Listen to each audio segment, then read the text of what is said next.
Woke in Wilmington is a political show that showcases the opinions of the hosts. It does not reflect the opinions of our guests or any organizations we associate with. Viewer discretion is advised. Woke in Wilmington, where we discuss why what's happening in Washington, D.C. should matter to this community. And then we discuss what you can do about it. Now let's get woke. Hey, welcome to Woke in Wilmington. I'm Ashley. And I'm Chance. It's your Oh yeah, and I'm Caesar. What's up? And we're here welcoming Lauren to the podcast. Thank you so much. It's weird to have to ask you questions as if I don't know you. But for those of them that don't know, how do we know each other? Why are you here? What are you doing? What am I doing? I don't know. I'm questioning that right now. No, I'm kidding. We worked together. So Ashley and I met on the Harris campaign in 2024. And then in February, we decided to start an indivisible group in Wilmington called Indivisible Wilmington. Yeah. Yeah. So we know each other quite well.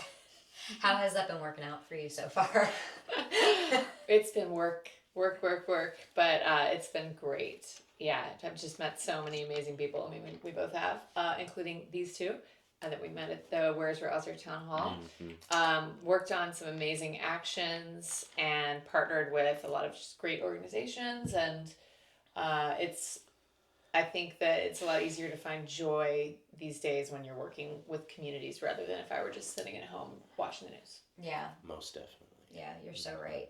Well, you're our first guest, so thank you for coming over and doing this with us, and taking the chance. But because who knows how this is going to go. The thing that we're going to start asking every one of our guests is, what's your why? Why with politics? What's keeping you motivated in the back of your head as you're going through the really intense times of trying to get people into action? Why do you do this to yourself? Good question.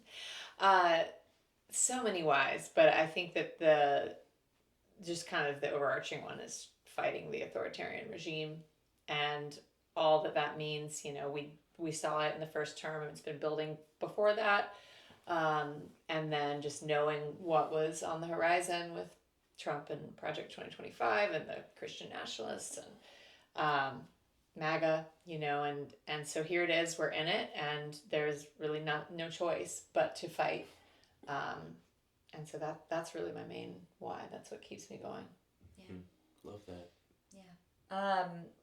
Another thing that we always do is talk about national news, what's going through the highlights, but this podcast episode is mainly about protests, organizing as a community, things like that. So the most recent big one that's still taking over the headlines a little over a week later is the No Kings protest. So Caesar, do you want to give some background of what No Kings was? And you guys also went to DC, so if you guys want to talk a little bit about that. We did go to DC. So the No Kings protest, the entire impetus of it was pretty much the resistance against Donald Trump's birthday celebration, because that's what it was. It was not for the troops like he said it was, because he's a glory hog.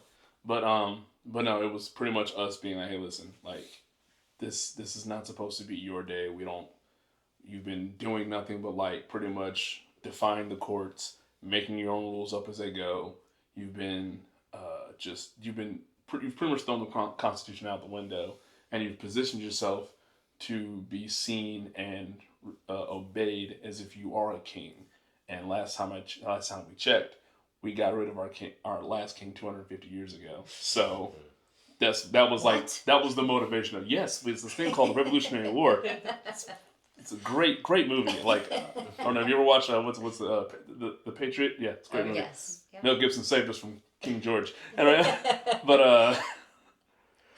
yeah, that was the whole like point of it. It was like, hey, like we're gonna flex on you to show you that like, you don't have this authority. And coincided with the idea was to do it on the same day as his birthday, to like, because he was gonna celebrate himself, and we're just like, no, screw you.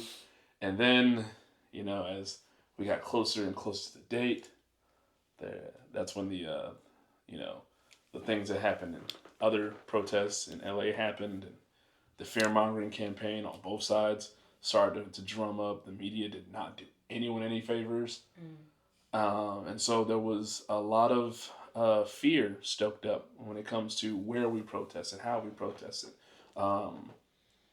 And I remember I was getting messages and calls and from people that were like down for me, like, "Hey man, be careful. Like, you know, maybe it's not a good idea to go to certain places." I don't know. Did you ever get any messages like that? I got a ton. There was a lot of fear mongering. Something that I do want to say is 5051. Well, they didn't really make it too clear because there was a lot of debate on to whether or not that they were going to have a protest in DC. They put out a statement when they first announced the No Kings protest that was going to happen on July 14th, coinciding with the fascist military parade for June Trump's 14th. birthday. Yeah, June 14th. There was a post that came out when they first started talking about it, saying that they were not going to have anything in DC. So that was something that was established for a long time. Did they But say there was, why? I think they said that to keep it from becoming something that could be dangerous or for, you know, which is something that They didn't want America's Tiananmen Square to happen. Yeah, which is another fear mongering thing. That's the whole reason that, you know, Los Angeles, Donald Trump sent in the National Guard and the Marines when there was no need for either of them to be sent in.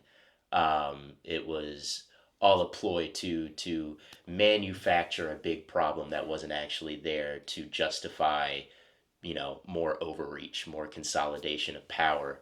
And so when the 5051, and I don't know if Indivisible, you know, came out and made a statement about DC, but I know that there was a lot of debate with people talking about going to DC for June 14th. I know that a lot of people were mad about that statement.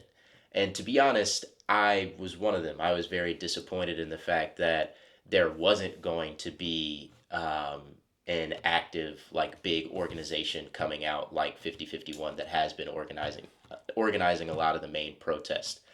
Thankfully, when we got there, the group Refuse Fascism and a couple of other groups were there that had a day of protest planned. And that started in Logan Circle, and it was a gigantic march from Logan Circle. There were lots of great speakers.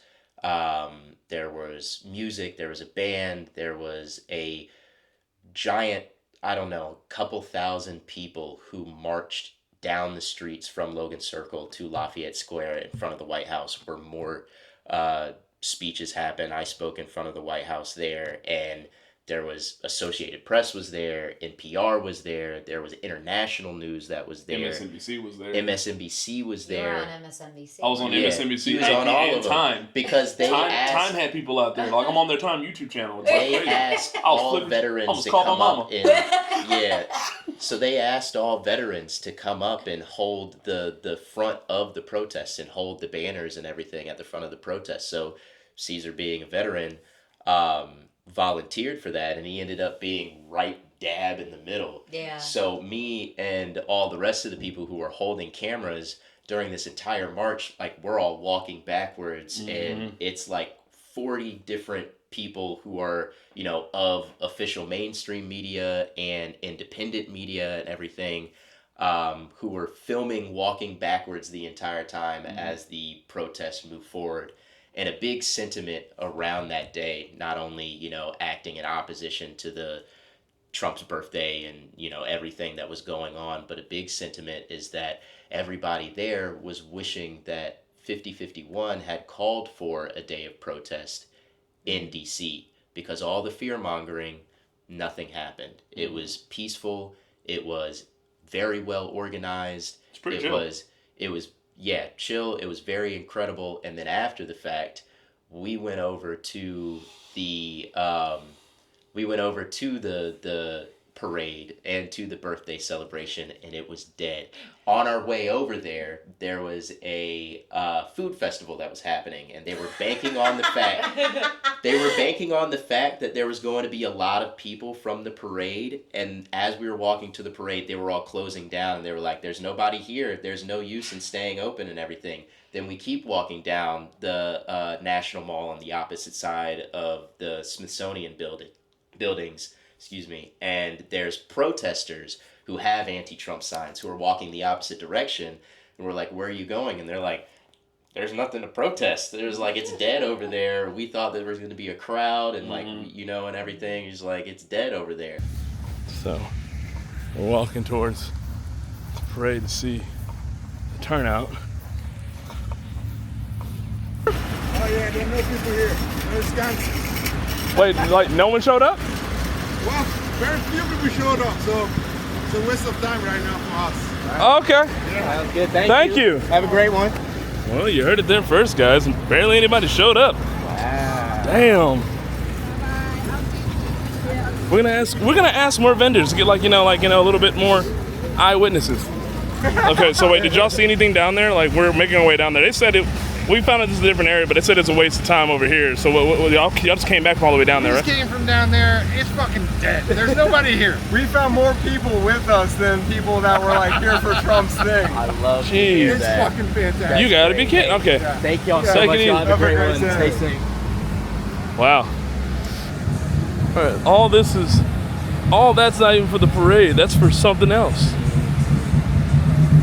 And then when we got there were a couple other protesters who was like, "We expected there to be, tanks out here and masses of people, and it's not." Yeah. So all of the fear mongering that kept people away from DC, even though, we showed out. There were tons of people who were protesting in DC, but all of the fear mongering amounted to nothing. And even if it didn't amount to nothing, I don't think that's an excuse not to go to a place to protest, especially in the very city that the thing that's people are protesting is happening in.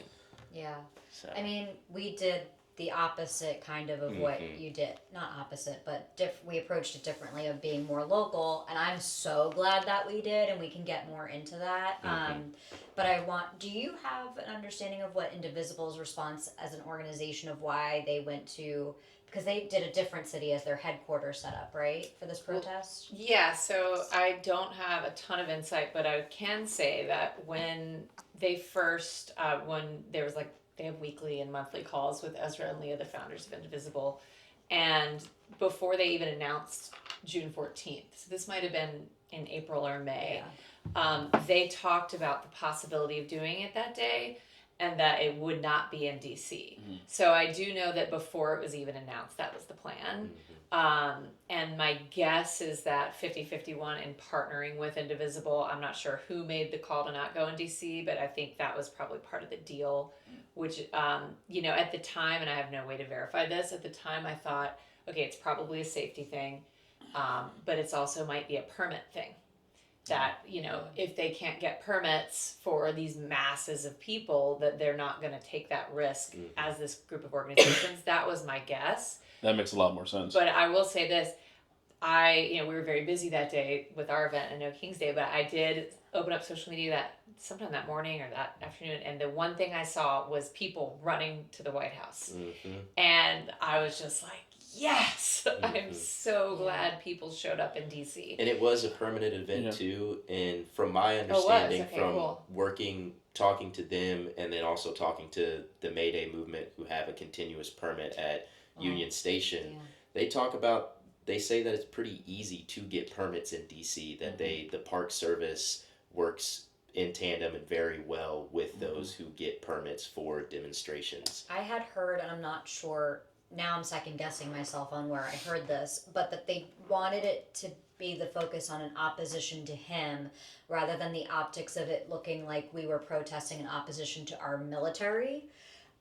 So I think I had heard that they didn't want the optics of that they wanted to keep the focus on the protest. Oh versus man, the whole excuse they should have saw the day before when Jolly Good Ginger or whatever his name had a bunch of veterans run up onto the Oh, A yeah. bunch of veterans Yeah. got founders arrested. building, got arrested the day Yeah. before, and it's like, Saw that. Because the veterans could tell, like, this is not for the Yeah, military. it's not for us. When you're over here and you're, you know, gutting resources and jobs and money to the VA and everything, it shows you don't actually care about the military. It's Donald Trump Now- caring about himself and his ego. And, now, if I recall, I could have sworn like the day before we left as well.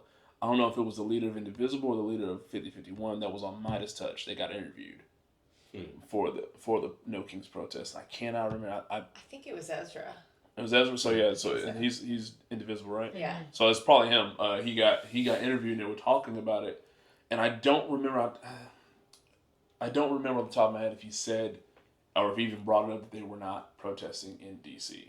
But he did say that what this whole thing was about and how how organizations work, and dispelling the rumors of we're not paid to do this. Yeah. There was a lot of fear going around the Mayday camp as well, because I think a lot of people on social media were saying it's going to be a Tiananmen Square situation and everything, which is ridiculous and should not be the thing that stops you from going out and protesting.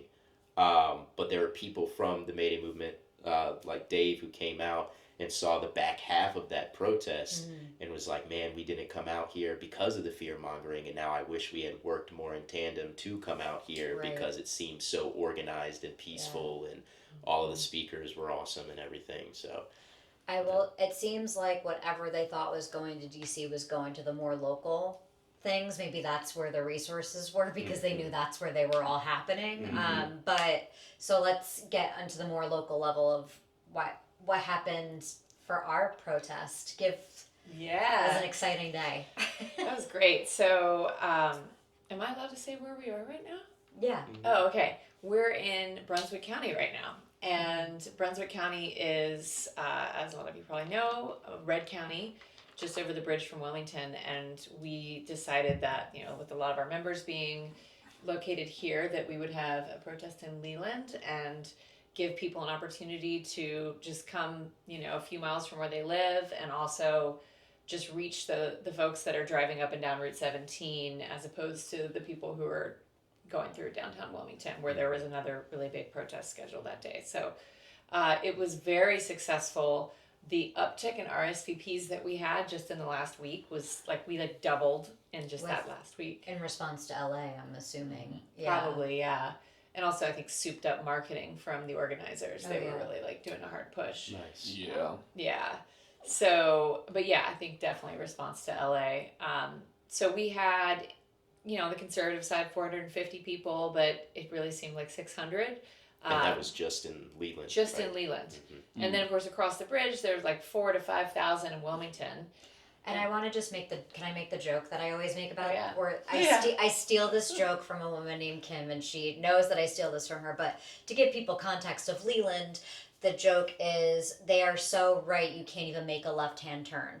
So, which is the truth. That is the demographics of Brunswick County, Leland in particular. Anyway, go ahead. And it's really hard to make a left-hand turn. Yeah. That is also true. Yes. You You have to go it's really like New far. Jersey. Yeah, Where you have to exactly. make a U-turn. Yeah. Yeah, and Be then doing it 30 anyway. minutes away was 1,000 or more people in Charlotte. So just so many people protesting. To have maybe 600 in Leland was incredible. And also, it had poured rain that morning. Thunderstorms were in the forecast. Still, people showed up. We also had, made it very clear that there were no sidewalks, that you had to walk through grass on uneven ground. A few people had reached out saying, hey, I have a rollator, I have a walker, is there somewhere we can sit? We sent them videos just to really see, and they showed up. And, people really turned out and were so thrilled. I actually just went back through all the Mobilize comments today, and it was 100% positive, and so many people were commenting, I'm so relieved to know that I'm with like-minded people here in Leland, and to be able to have a chance to, raise my voice, and all of the honks that they were getting. And Yeah, it was That's also awesome. the widest age demographic that we've ever had. There were kids there on vacation. When I say kids, I'm talking middle school, high school, even some in elementary school.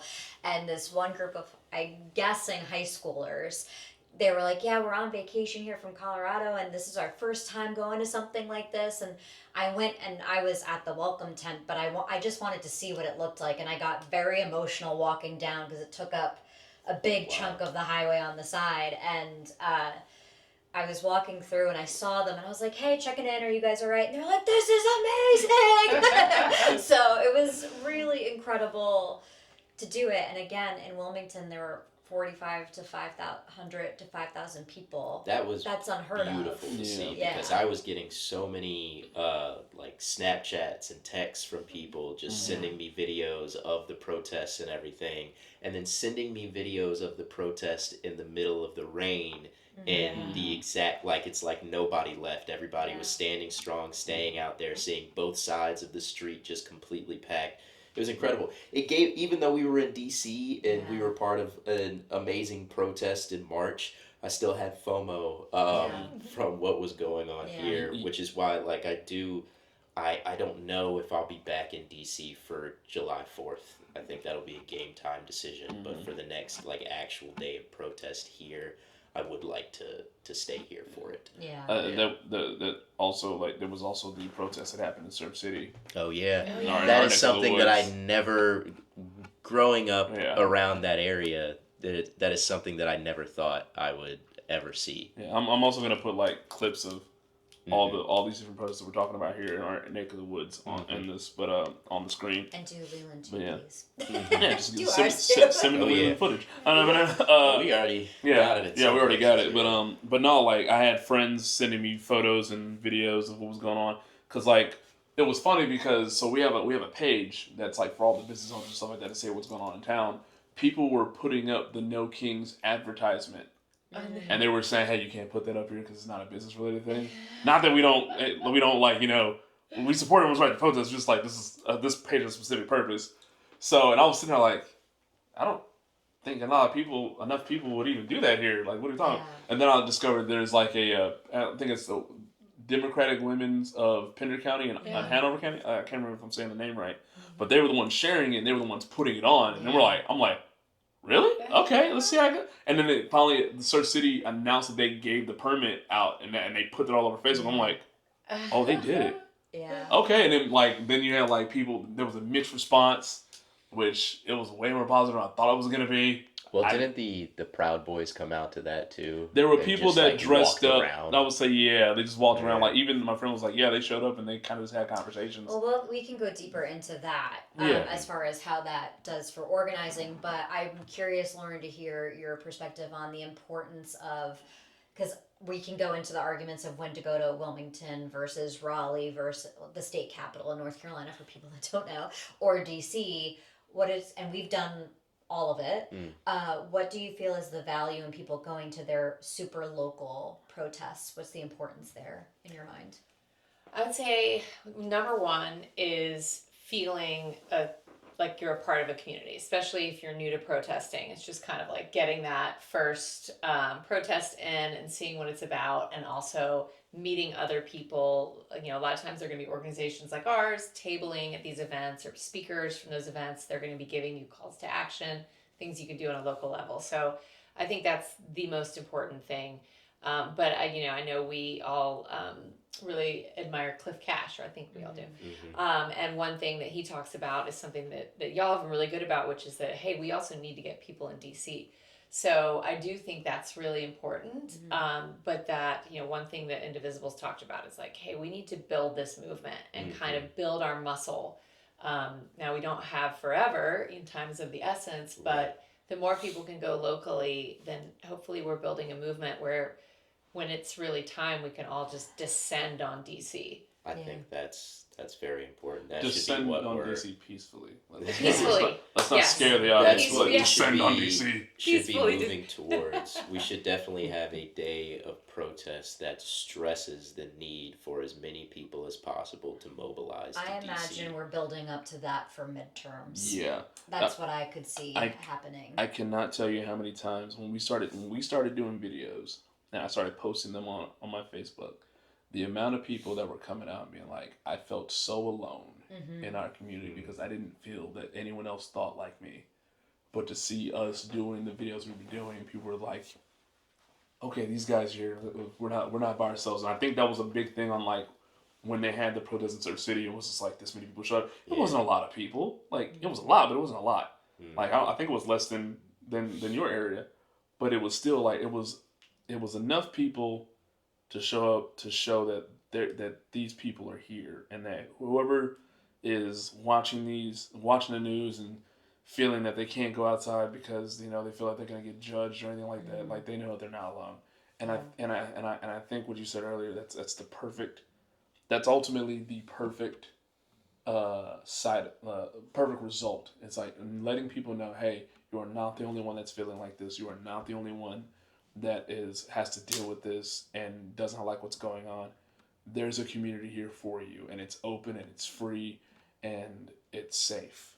Yeah. Above all else. Right. I think that's why we're seeing it grow so much, because it did start out so small when we started going to protests at the beginning of February. And I assume a lot of people and organizers really started around then too, with this movement that we're seeing right now, and just being able to see how much it has progressed and how each protest that we've gone to has garnered more and more people.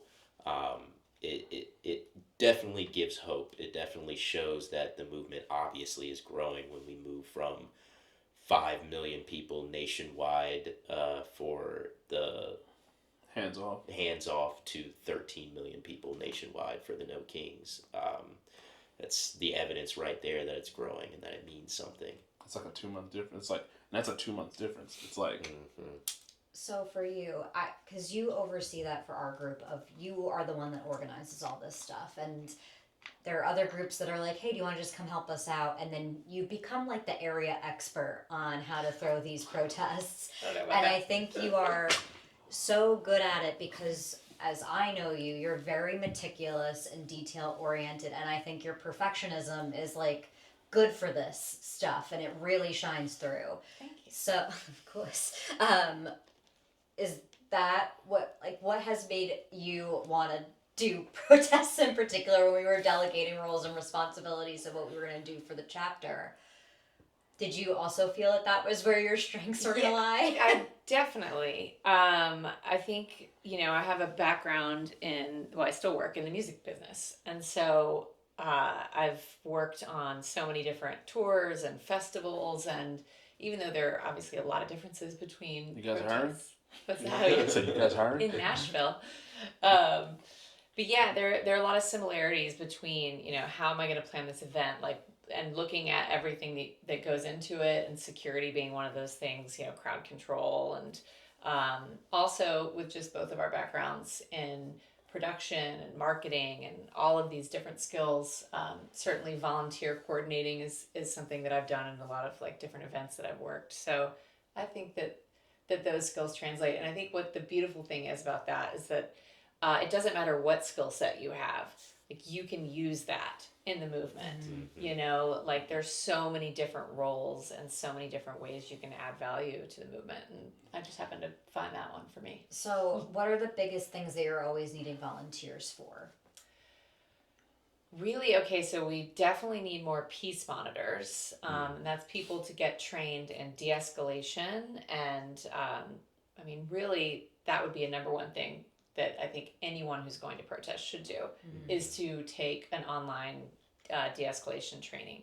But there's a great group here locally called the Peace Monitors, and you can actually get trained by them and have your official t-shirt, show up for work events. So there's a great need for those at all kinds of events, ranging from something at the library to something big like a protest. We're also always looking for marshals, so event marshals, people that are going to help with crowd control, traffic, making sure people are being safe. And then we always need people to check in, like you were running, people to help greet protesters and kind of get them in the right place. Another really important thing are chanters and procession leaders. So we have some really amazing ones that really just I like to think of them as hype people too. It's just keeping up the hype and leading chants. Yeah. Yeah, that's where I feel like it always dips once you go, and then you're like, I still have to be here for another hour. Yeah, Gotta keep the energy up. Nothing sucks the wind out of you than hearing the chant end. It's like, Yeah, yeah. especially when it's like, the first few protests we went to in Raleigh, like that was like, I said something to you a while ago, and it kind of made you not feel Very negative. very negative. Very I was like, negative listen, attitude. I'm not feeling the heat, man. I'm not feeling it, and it's like, Because you didn't want to go to the protest to begin with Yeah. at first, and I was like, this is how it starts. I was once a non-believer. I understand. Yeah. I know. So what do we feel like, how do you know that a protest has been successful? Is it that they've been able to keep the stamina of the energy the entire time? We don't go to jail and we go home. I was about to say, I Yeah. think, honestly, I would argue that if a protest remains peaceful, I mean, sometimes even if it doesn't, but I think that the majority of protests, regardless how big they are or anything, are successful if it's done for the right reasons and if it's fighting, the right things. Yeah. So I say that every single protest that we've been to, no matter how small or how big or how energetic or anything, have all been successful protests. I get hyped up every single one you speak at, and I think that's like a double success.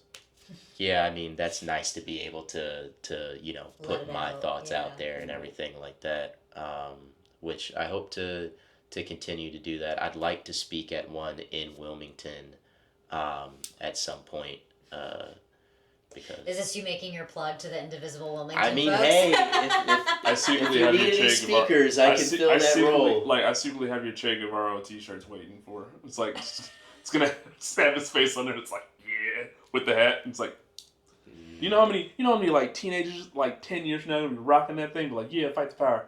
No, I think we have so many people who are within this movement who are such good speakers. Like there is a massive amount of people that we have talked to and that we haven't talked to who have spoken in so many areas in this movement. I think what makes this so big is that it does not fall onto one person or one like somebody that people are idolizing or anything like that. It's people who engage in peaceful, positive, civil discourse who don't always agree with each other and everything, even within the space of organizers and speakers and everything, that are able to put their mind and their efforts towards this movement. And I think that's what makes it so special, and I think that's what makes it so gigantic as well. It's not happening just in one confined space fighting for one thing.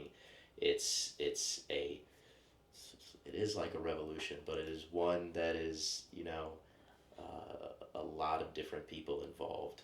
Yeah, I've become an extrovert out of nowhere after I know that it was a good protest when I like don't sleep for days and I just want to be around people to talk about it all the time. Like that Where's Razor town hall. I was like going, I made sure to have breakfast, lunch, and dinner out at a restaurant. I went to church and I needed to go and be around people because I couldn't get myself to calm down. Oh, this man's a hermit crab. I swear. feel like I need to Slowly. like as soon as especially after the DC one, I was like, all right, it's time for me to crawl back Yeah. into Right my back hole. into your little shell. When we went to DC, I slept for like 2 days after that.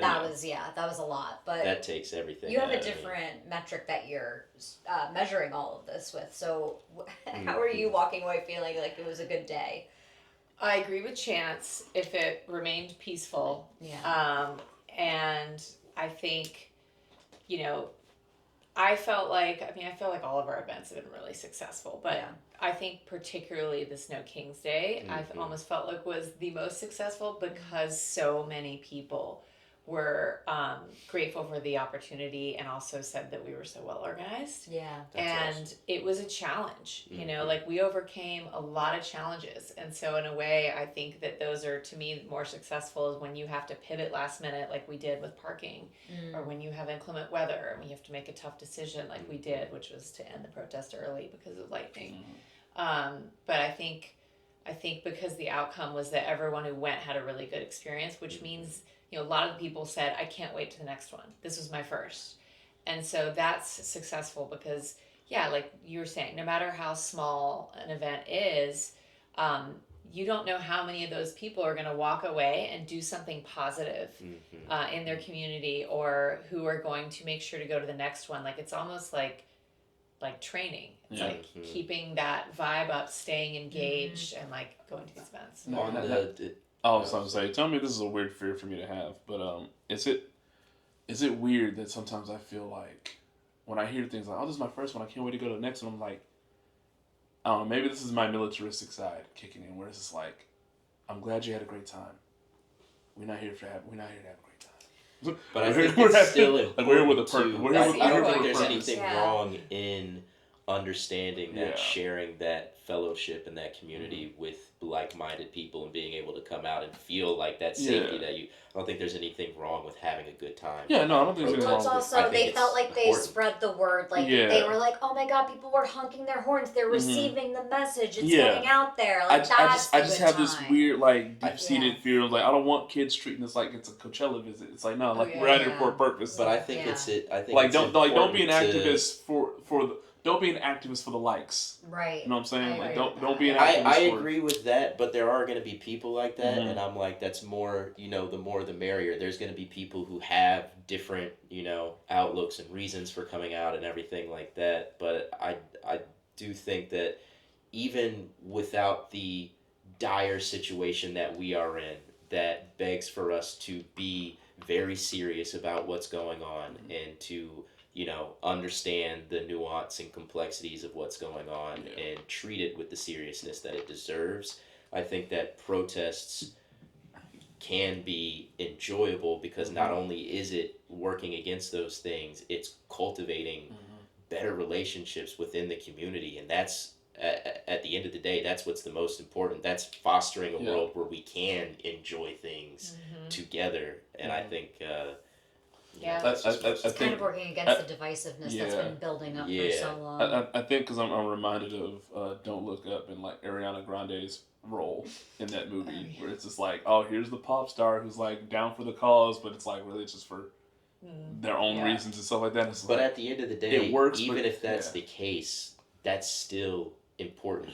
Even if somebody comes out and is a celebrity, because this is something I talked to Carlos Alvarez Araños, who's the leader of American Opposition. The last time I talked to him in person, it was right after the Unite for Veterans protest where Dropkick Murphys played, and I was like, that image, and that was extremely enjoyable. That was such a great time. We were right at the front and everything. I had a blast on that one. But I was like, that image is so important for the movement, for people who have giant platforms or who make art and music that people really care about, and they have such a big following, for them to come out and show out for the movement and protest and lend their voices to it.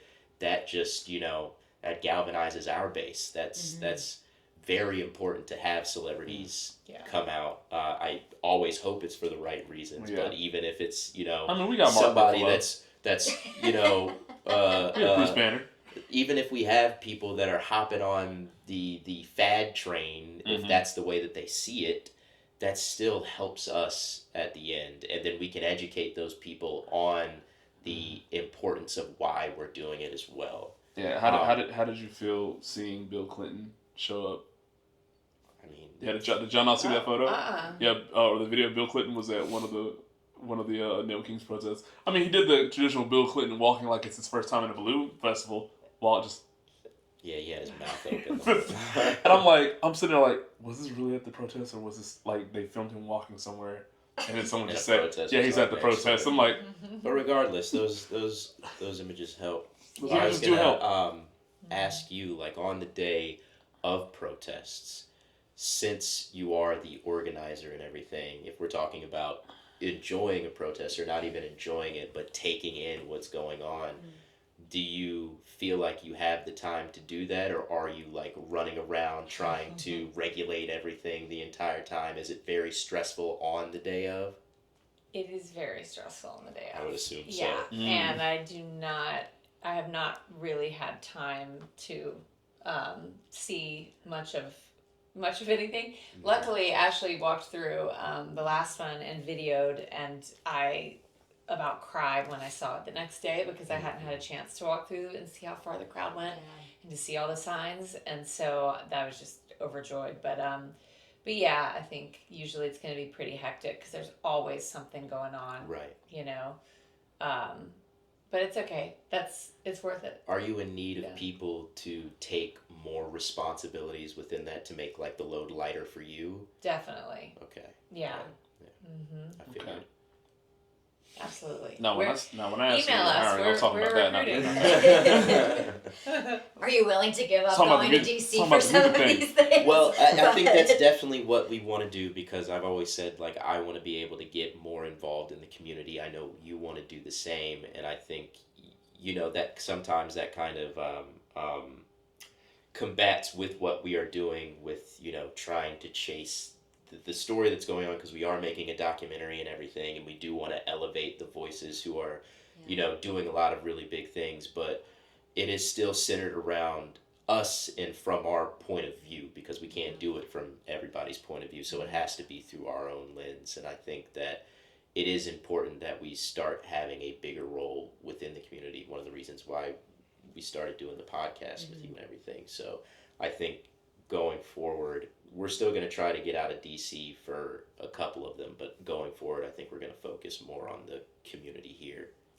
So we're at your disposal. My back can't survive another 6-hour drive. Oh my gosh. Do it. Oh my gosh. I don't know how we do it. The sometimes. 4 straight days of protests and then walking around like every single time, it feels like my body shuts down afterwards and I have to like re-regulate. But when we went out there for those 4 straight days of protest and all the walking and driving around, I lost so much weight. Like it's Is that rough. around the June 6th?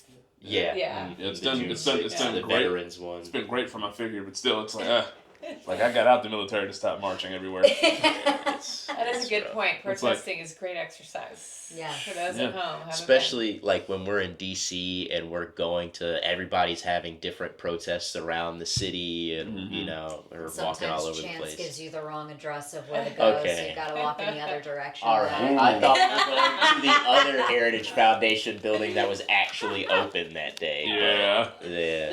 Yeah, that was It's gonna be like She's 30 forever rubbing years. It's gonna be 30 years. I didn't even care. I still don't care. But I felt because so I don't, bad too. That's like why I will always bring it up. I was very apologetic. It's like, which Heritage Foundation you at? The one over there. What you mean the one over We there? got there though. We ended up getting there with ample time Yeah, left. we had fun. Yeah.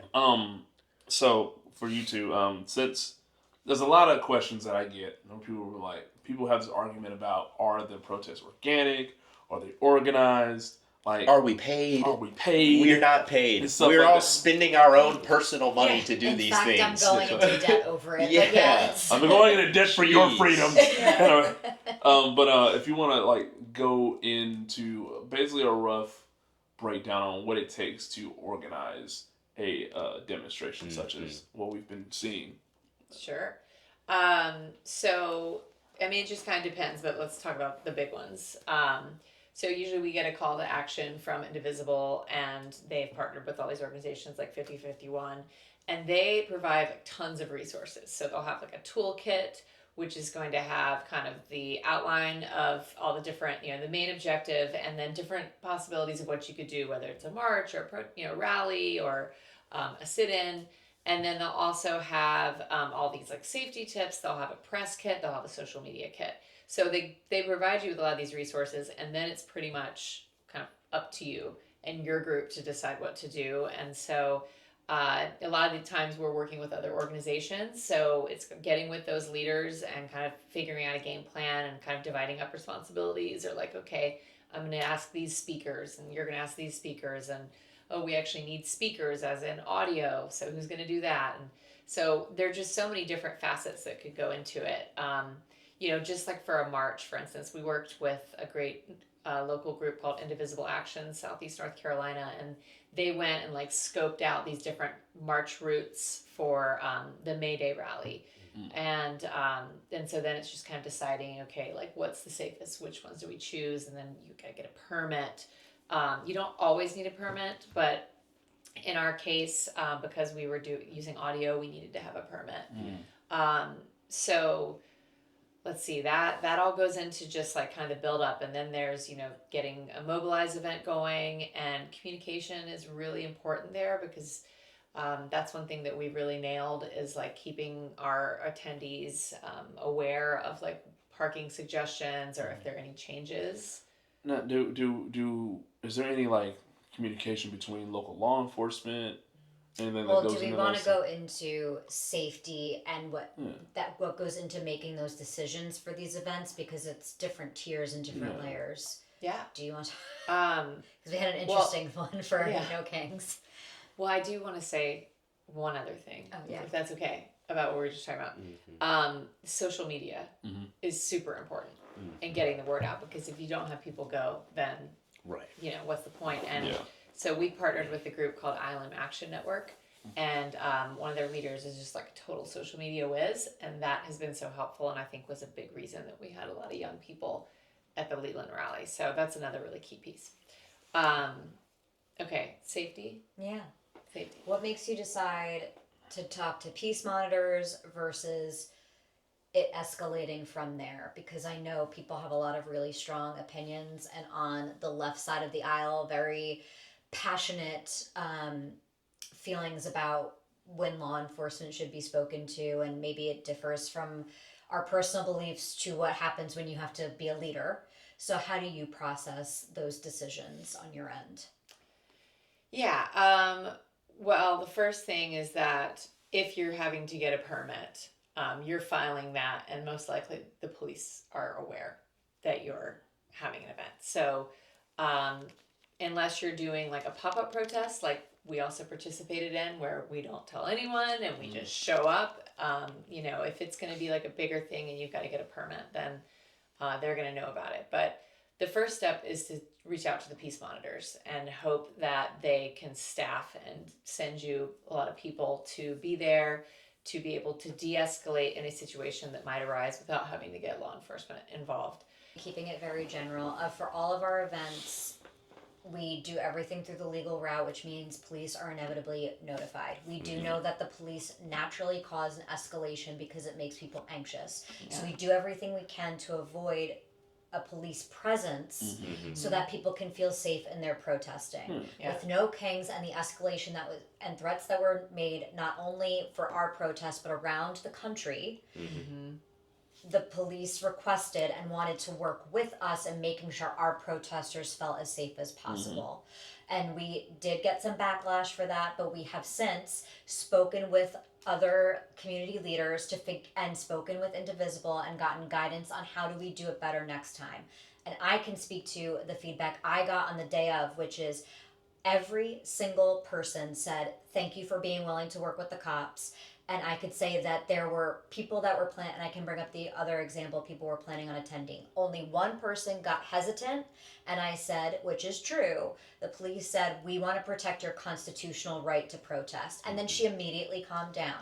And they were willing to give us whatever tips and advice, so they didn't want to have to be there and cause an escalation just by their presence either. I We don't think even have that's to go where into that that. that fear mongering comes in. It really seeps into people, and it causes them to you know, lock up and to fall on those fears and act off of those fears. Before we keep going, do you want a minute to just take a second and process, because a lot of people have been talking at you, and I want us to stop talking at you, and I want you to take a minute. I was just trying to think where we'd roll back to.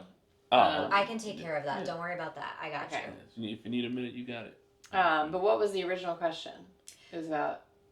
I said we keep bringing up safety. Yeah. So that, how do you organize that aspect? I'm just gonna talk, and then sorry, y'all, if I have to do it one more time. No, you're good. I'll cue you in. I'll try. Okay. Yeah. Ready? Everybody settled? Everybody good? Yeah. Do you want to take a deep breath? I'm gonna take a deep Here, breath. snap the rubber band. Snap it. No. I was like, yeah, like touch those rings. No, I was gonna say snap the rubber band. Okay, no, I just wanted to touch the rings. Transferring some energy.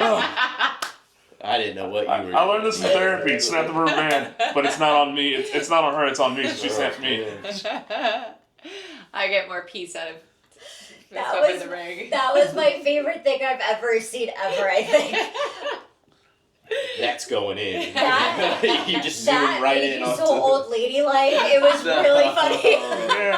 No. Because you're not old lady like at all. You are the most hip person ever. You're like, can't leave them hanging. Yeah, and you're like, fist bump.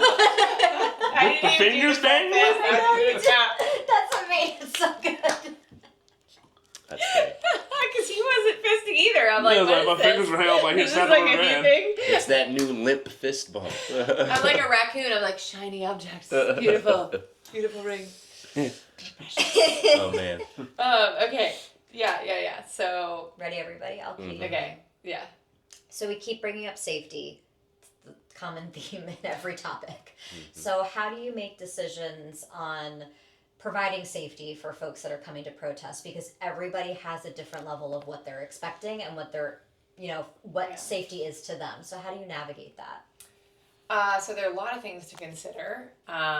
One thing that we did at the No Kings rally is we had, you won't be able to read this, but we had little handouts that we gave about peaceful protest tips, and we also had a sign. And a lot of this is about, maintaining situational awareness. So just kind of training people or telling people to constantly be observing their whereabouts, to be paying attention to, whether there might be counter protesters, whether there might be law enforcement, and just, keeping their eyes and ears peeled for any kind of disturbances, any potential disruptors. And if there are disruptors, not getting involved, not feeding the hostility that might arise, using self-soothing techniques if there is some kind of disturbance, and basically just not escalating. Also for them to know about going up to a peace monitor. So a peace monitor is usually going to be someone who's wearing like a yellow shirt, at least if you're here in Wilmington, and they're trained in de-escalation, and they're there to keep the peace. And that really is our number one goal for security, is to be able to have, one, the attendees are peaceful and know to be peaceful. But two, the peace monitors are there in case something does happen. Now, in the case of these protests, certainly on No King's Day, there had been, we'd all been watching what had been happening in LA. We'd also, there's a history in Wilmington of, in the past, during the George Floyd years, the Black Lives Matter protests, of people protesting and getting arrested and being treated, poorly by law enforcement. So there's a lot of history that people have in their minds, but there's also, I will say, it was a nice, I don't want to say surprise, maybe it was a bit of a surprise for me, that the police that came to the Leland protest were very communicative and respectful. They made it clear that they just wanted to protect our constitutional rights. They were there for safety. They had a squad car parked down at the end of the grass by the highway where we were, to try to help slow down the traffic for safety, which was also a benefit for us because that slowed traffic down so they could see us. And they were really good to work with. Most police, if we are filing permits as we were for that event, they're going to be aware that we're protesting.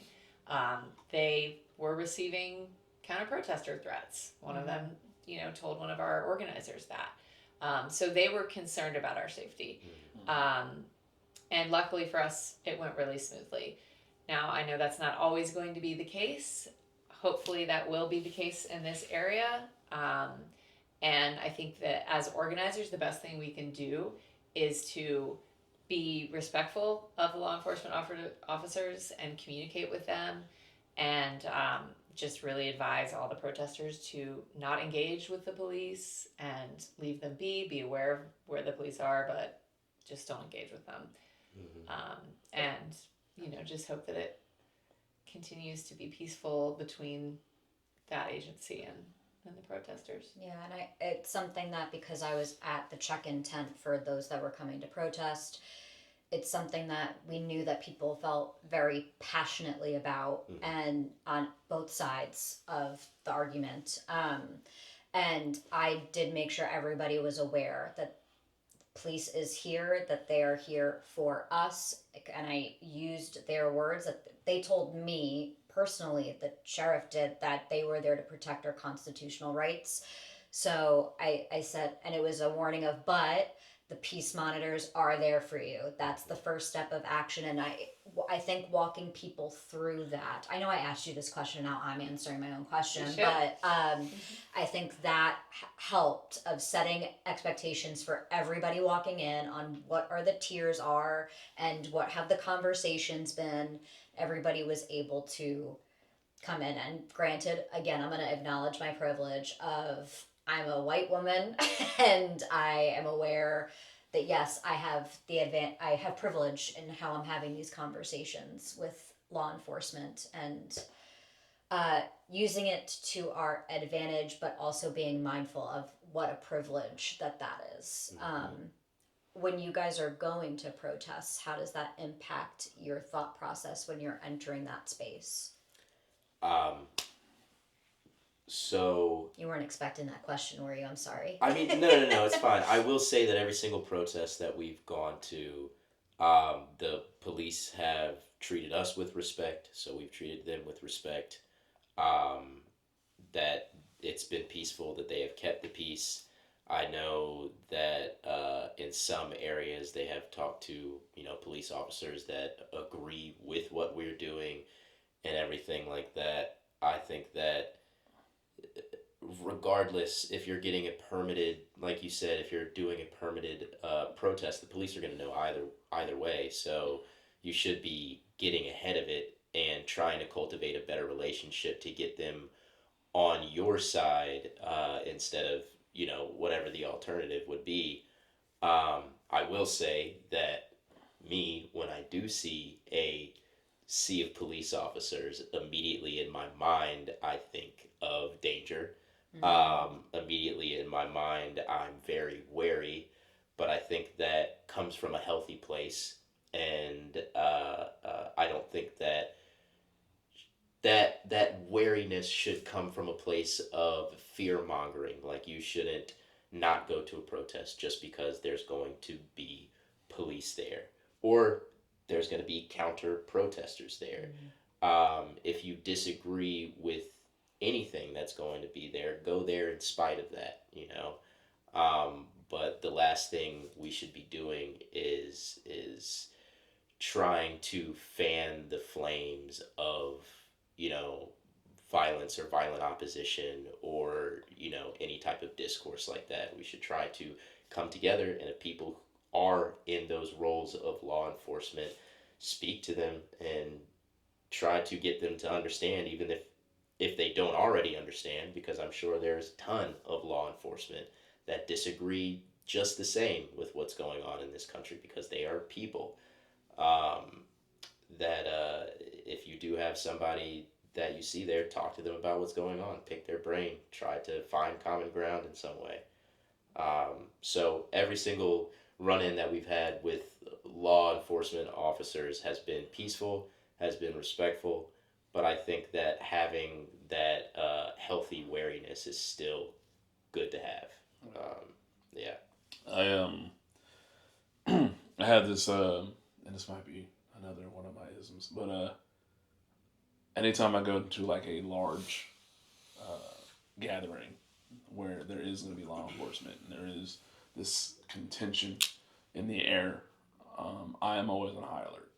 Like, I'm high alert on the way there, I'm high alert when I'm there, and as you should be. Yeah, my head's on a swivel, my eyes are darting everywhere. It's almost to the point where I can't really focus on chanting because I'm so busy just looking at like I'm scanning. Like, I'll see like a kid, because at the last one we were at in DC, there was a kid when I was walking around to see how big the crowd was. There was a kid that was kneeling and he had his face covered up, and it's like full hoodie, sunglasses, and all that stuff. And I looked and he was reaching his bag, and I'm just eyeballing the hell out of him. I'm just like, and then two DC cops are just sitting there just chilling, and I'm just like. And I'm supposed to be holding the camera, and I'm just sitting there I'm like, what are you doing? And like I was ready. That's your paranoia. Yeah. And I was just But like. to be honest, I would be too. But That's but that's kind of like what it's like walking around the world as a woman by yourself anywhere. But that's where my mind is at until like there is a point eventually. There's a gun in that backpack. Well, not even that. It's like eventually there's a point in the protest where it's like once we've gone so long without something happening, I said this earlier. This is something I said a while back, and it kind of translates a little, but it's like I'll say, when I get bored. And when I said that, I don't really mean like, oh, I'm bored, this is boring. It's more like I'm in this. There's a sense of safety that I feel when it's like, okay, I'm not in that position where I have to be like hyper alert. I'm coasting, and I call that being bored when on watch. And it's like this comes back from my time doing Firewatch and all that type of stuff. It's like if you had a boring night on Firewatch, that means everything worked out perfectly. So for me, it's just like I'll be all up like this but there's a point where it's just like, okay, cool. Yeah. And then I can wouldn't relax. call the protest boring still because there's stimulus all over I the know, place. but for me, it's like that. There's because no danger. There is that like for me, it's like social anxiety that does kick in where I'm just like, and then like eventually it's either gonna end two ways. It's either gonna end with me like relaxed, or it's gonna end with me like just drained, and where I don't want to do anything. It's like that's just how my mind works, and I'm trying to fix it with therapy, but that's literally how I see it. And like this got to the point where I'll dap up DC police officers like, what's up? Yeah, you've had some interactions where you've gone over. I haven't. Yeah. And I'm just like, good. Just jump.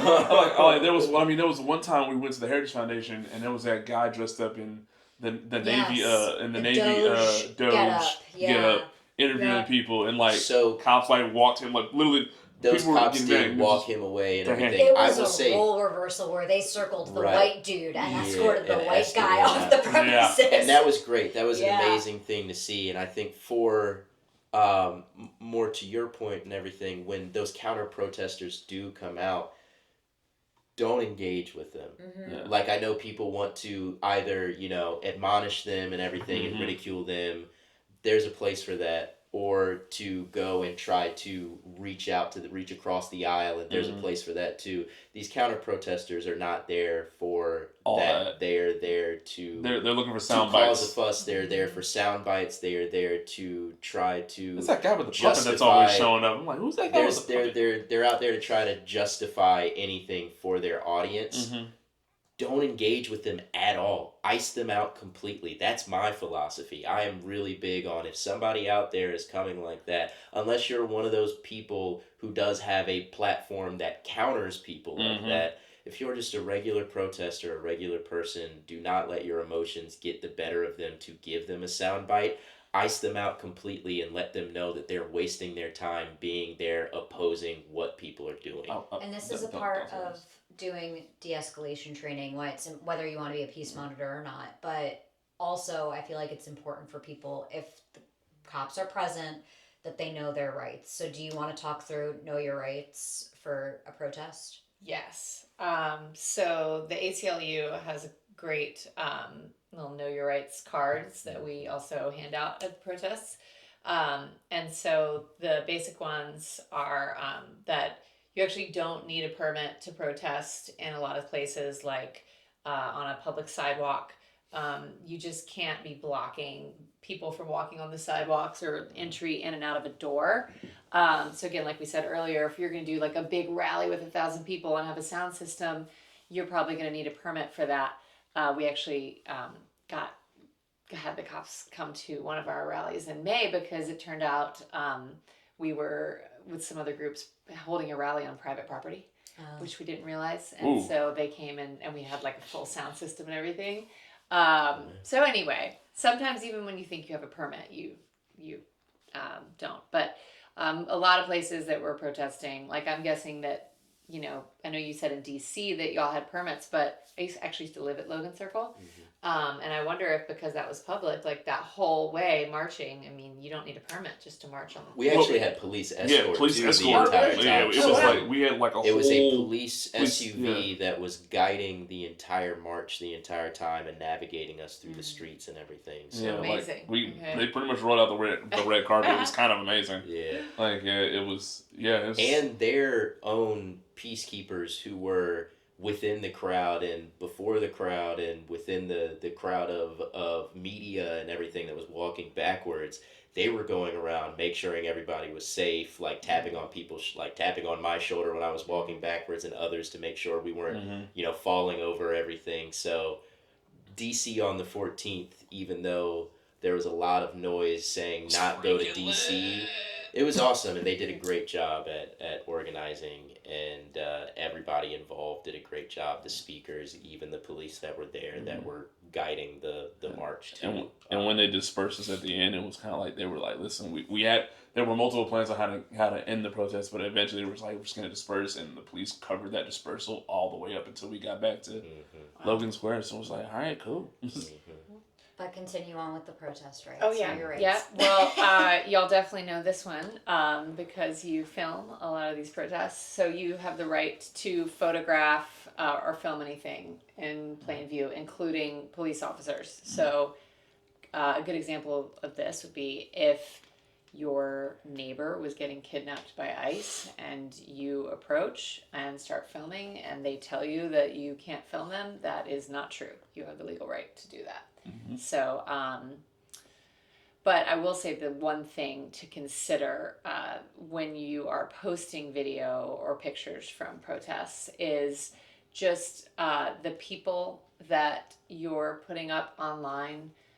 We try to be careful about that, of like asking permission before we post anything, or doing videos where it's kind of fast enough where you can't really see anybody. So just something to be mindful of. Yeah, never focus on a person that doesn't know you're filming. Yeah. Unless it's like unless it's imperative that you get them on film. Like for example, if someone is being kidnapped by ICE or something like that. Yeah. Before posting anything of anyone actually like speaking or anything like that, ask permission and stuff. Especially if you're out there like we do with crowd work and talking to people and everything, we always ask permission beforehand. Also, send them a copy. Always offer to send them a copy. Oh yeah, because we've been doing that a lot too, and it's a lot of work. Man, that was but one. We've been giving a lot of footage out to a lot Yeah. of people who want it and need it, and it's great. But it is a lot. Also from the video producer perspective of, because a lot of people ask me, well, why is it okay for me to post things of me and my friends on social media? I don't have to get like permission to use their likeness. And when you're representing an organization, so we are representing our chapter and Indivisible, and you guys are also, you're representing a brand, or you're looking to put it in a documentary. It's an organization, and with your production company, so to speak. That is where it elevates the level of legal action of someone to be like, hey, you're using my likeness without my permission. Exactly. Yeah. Sorry. So just Yeah. because people ask me that all the time. Well, that's an awesome point, because you also got to understand it's not even just that, but it's like people have families, people have jobs, people have things they represent, even when they're not on the clock. So it's like at any point in time, any of the videos that we've put out, regardless of how fast I'm moving, all it takes is somebody who works for, let's say somebody actually has a job with the FBI, but they had a day off, they used their First Amendment right to go out to a protest, and that video gets out and Cash Patel sees it. And it's like, well, that guy's fired. It's like, it's something so small and so quick, but we see people who get fried online doing inappropriate things by their employer. The same thing can happen on the other side. And it's like we have to be so careful with that. Because one of the things that we're fighting is people shouldn't be afraid to be out and protesting something, thinking that they're going to get, fired from their government job or they're regular punished legally, like actually having legal recourse or being arrested or something for being out there protesting, like we have seen through this administration. Which, speaking of being arrested. Yeah. To bring it back to that. Number good three. segue. Good segue. So if you're This is Wake up, Jeffrey. number 3 from the ACLU's Know Your Protest Rights. If you're stopped by the police, you can ask if you're free to go, and if they say yes, then calmly walk away. Again, like we talked about earlier, trying to debate them, don't throw in the middle finger when you're walking away. Just walk away clean and calmly. But if you are arrested, ask for a lawyer immediately, and don't sign anything, say anything, or agree to anything until you have a lawyer present. And you don't have to explain why. You could just, they keep asking you things, you just say, I'm not talking until my lawyer's present. You do not have to say why you're not talking to me. That is your right. And there's some great videos going around social media. Am I allowed to cuss on this? Yes, shut the fuck up. Yeah, shut the fuck up. Yeah, Shut the fuck up. There's also so much like power in that, in exercising that right. Mm-hmm. There's so it feels good to have a cop question you and be like. Also, I think that there's not saying anything. Specifically with law enforcement, there's a thing where if I'm remembering this right, it's something specifically about the word saying that I need a lawyer to answer any questions. Because you can say I'm going to exercise my Fifth Amendment right, but then even then you say that anything you say after that until the police hear the words I will not, pretty much the word lawyer, they can still use whatever you say. So you have to specifically emphasize that you will not speak unless your lawyer is present, and they can't. At that point, they can't use anything. Right. So once the word lawyer comes out of your mouth, shut the fuck up. One more thing, and we always try to end with 2 things. One of the 2 things that we end off the episodes with are what are the call to action. So what folks should do at home. So do you have any suggestions? And do you want to use it as an opportunity to pitch July 17th? I do. Okay. May I give 2 calls to action? Maybe. Okay. I'm going to break the rule. Yeah. One is whatever terrible legislation is happening when this podcast goes live, call your General Assembly members, your state senators, your House representative, and just try to stay on top of these bad bills and keep the phones ringing. And then 2 is come and join us for the next National Day of Action, which will be July 17th on the anniversary of John Lewis's passing. Good Trouble Lives On. It's going to be a rally, Dramtree Park, 6 p.m. Please show up. It's going to be awesome. More details to come. Perfect. Awesome. Do you want to give yours again, but in 2 sentences? No, you got it. Stop talking to people online. Go outside, touch grass, and have conversations in person. Because, this online stuff is not helping. It's not working. I'm so proud of you. We got there. To piggyback, you can go last. To piggyback off of what... I did it for you, Jeffrey. To piggyback something that people can do, I'm also going to do too, the de-escalation training, super important. It's good for life, not just protesting, but also Indivisible Wilmington in one of our monthly meetings, so keep an eye out on Mobilize. We're going to do training of how do you talk to friends and family members if you're not sure where to start, and it is very overwhelming of a concept, how to talk in person. So keep an eye out for casual lobbying training in August on our Mobilize. All right, your turn, bud. If you are an artist and you disagree with what's going on right now in this country, start focusing your art on fighting fascism. Whatever capacity you can do it in, because that has always been one of the front lines throughout history in fighting fascism. Focus your art on that. Okay, and it's sad that we're going to end this conversation, but let's focus on the positive. Everybody give a positive of the week. Chance, you can go first again. Oh, why? Oh, man, that's the hardest thing for me to do. You had it before you recorded.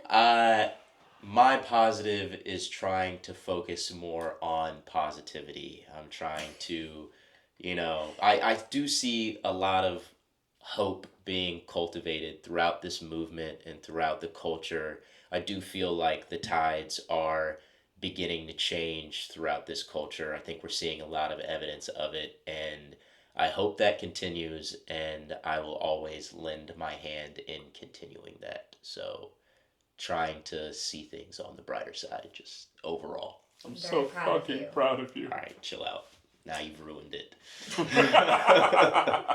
All right, Caesar, you go. I got to take someone, my friend's kid, who I see as my son sometimes.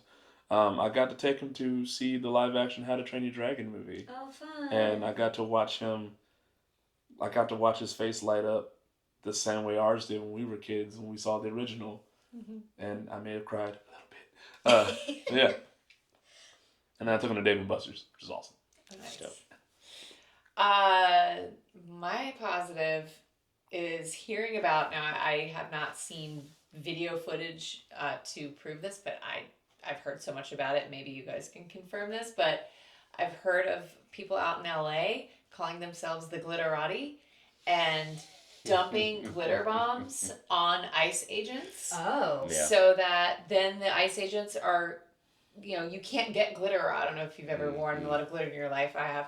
And you can't get it off for days. And so it identifies them. And just knowing about that has Just brought the me... concept of an ICE agent in glitter alone. The concept of people getting together and being so creative and being like, what can we do that's peaceful? You're just dumping glitter on someone. It's a massive nonviolent inconvenience. And I just think it's brilliant, and it gives me hope. And I'd like to look into purchasing mass quantities of glitter. Stuff it into a t-shirt cannon. Yeah, any law enforcement end up seeing this. We're not listen, like, you cool. It's just for raves. Just for raves. Just going to raves. It's Pride Month.